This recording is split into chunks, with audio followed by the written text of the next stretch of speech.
আজ আবারও অবস্থান কর্মসূচি ও কলম বিরতি পালন করছে জাতীয় রাজস্ব বোর্ডের কর্মকর্তা কর্মচারীরা। এনবিআর এর সংস্কারের দাবিতে এনবিআর সংস্কার ঐক্য পরিষদ এই আন্দোলন করছে। সাথে সপ্তাহ জুড়ে কর্মসূচি ঘোষণা করেছে তারা। ইতিমধ্যে জারি করা প্রতিহিংসা ও নিপীড়নমূলক সব বদলি আদেশ বাতিল না করা হলে এবং প্রতিহিংসা ও নিপীড়নমূলক নতুন কোনো বদলি আদেশ জারি করা হলে 25 ও 26 জুন দুপুর 12টা থেকে বিকেল 5টা পর্যন্ত আন্তর্জাতিক যাত্রী সেবা ও রপ্তানি ব্যতীত কর, কাস্টমস ও ভ্যাট বিভাগের সব দপ্তরে কলম বিরতি ও অবস্থান কর্মসূচি পালন করবে তারা। 27 জুনের মধ্যে সব বদলি আদেশ বাতিল না করা হলে এবং এনবিআর এর বর্তমান চেয়ারম্যানকে অপসারণ না করা হলে 28 জুন থেকে আন্তর্জাতিক যাত্রী সেবা ব্যতীত কর, কাস্টমস ও ভ্যাট বিভাগের সব দপ্তরে লাগাতার কমপ্লিট শাটডাউন চালানোর ঘোষণা দিয়েছে এনবিআর কর্মকর্তা কর্মচারীরা।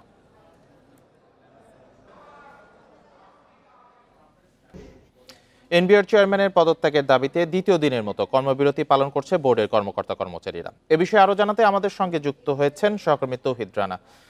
রানা, আজকে তো দ্বিতীয় দিনের মতো কর্মবিরতি, সেক্ষেত্রে আসলে তারা পদত্যাগের যে দাবি জানাচ্ছেন এনবিআর চেয়ারম্যানের, তার কারণ হিসেবে তারা কি বলছেন এবং তারা তো সপ্তাহব্যাপী কর্মসূচি ঘোষণা করেছেন, এগুলো সম্পর্কে একটু জানাবেন।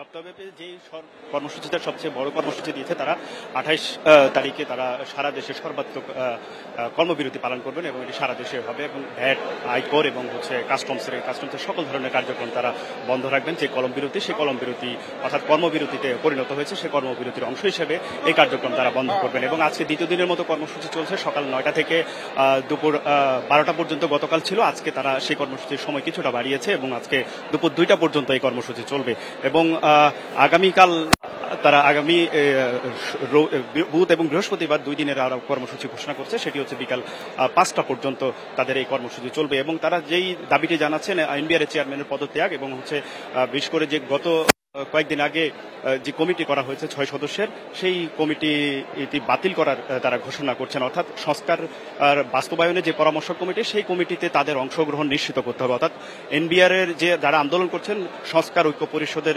কর্মকর্তা কর্মচারীরা, তাদের যে নেতৃবৃন্দ আছেন, তাদেরকে যদি এই কমিটিতে রাখা না হয় তাহলে তাদের এই আন্দোলন কিন্তু আরো বৃহৎ আকার ধারণ করবে। অর্থাৎ সেটি তারা কিছুটা ইঙ্গিত কিন্তু দিয়ে রেখেছেন যে আগামী রোববার থেকে তারা সর্বাত্মক ধর্মঘট পালন করার যে কর্মসূচি, কলম বিরতি, সেটি কিন্তু তারা ঘোষণা করে রেখেছেন। অর্থাৎ তাদের এই যে কমিটি করা হয়েছে সেখানে অংশগ্রহণ নিশ্চিত না হওয়া পর্যন্ত তারা এই কর্মসূচি প্রত্যাহার করবেন না এবং পাশাপাশি এনবিআর চেয়ারম্যান যে কমিটি করেছেন, সেই কমিটিতে এনবিআর চেয়ারম্যানের যে মদতপুষ্ট লোকজন আছেন তাদেরকে দিয়ে এই সংস্কারের যে কার্যক্রম জাতীয় রাজস্ব বোর্ডের, সেই সংস্কার কার্যক্রম আসলে বাস্তবায়ন সম্ভব নয় বলে তারা এনবিআর এর কর্মকর্তা কর্মচারীরা বলছেন। ফলে তাদের এই দ্বিতীয় দফার কর্মসূচি কিন্তু গতকাল থেকে শুরু হয়েছে। দ্বিতীয় দফার আজকে দ্বিতীয় দিনে এসে কিন্তু তাদের এই কর্মসূচি কিন্তু বেশ জমজমাট হয়েছে।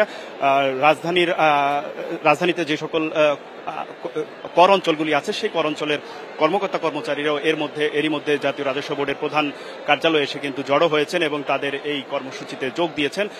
ফলে যতই দিন গড়াচ্ছে ততই আমরা দেখতে পাচ্ছি কর অঞ্চলের লোকজন এসে ভিড় করছেন এবং তারা স্লোগান দিচ্ছেন এনবিআর চেয়ারম্যানের পদত্যাগ এবং তাদের যে কমিটি, সেই কমিটিতে তাদের অংশগ্রহণ নিশ্চিত না হওয়া পর্যন্ত এই আন্দোলন তারা চালিয়ে নেওয়ার। এনবিআর এর দ্বিতীয় দিনের মতো কর্মবিরতি চলছে, এ বিষয়ে জানাচ্ছিলেন আমাদের সহকর্মী তৌহিদ রানা।